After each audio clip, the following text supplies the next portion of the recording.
المغربي. عاد هذه الفريان وعاداته، الفريان ابراهيم الفريان وعاداته، لكن ضربة جزاء في لوسيل بذكريات مباراة الارجنتين. هذه المرة من يكون؟ عبد الله الحمدان، عبد الله الحمدان، وضربة جزاء للمنتخب السعودي.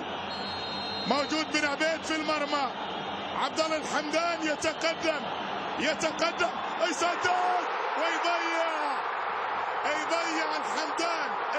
الحمدان على طريقة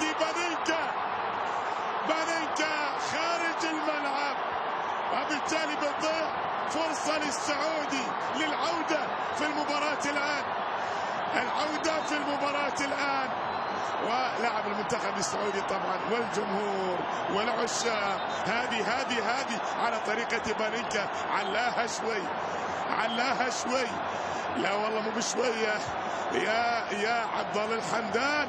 كرة فيها منتهى الثقة، ولكن بتضيع فرصة للمنتخب السعودي من البديل عبد الله الحمدان في الكرة الماضية. عينك عاد مغمض عيونه ما شاف شيء، يقول خبروني قالوا له والله ضاعت ضربة جزاء.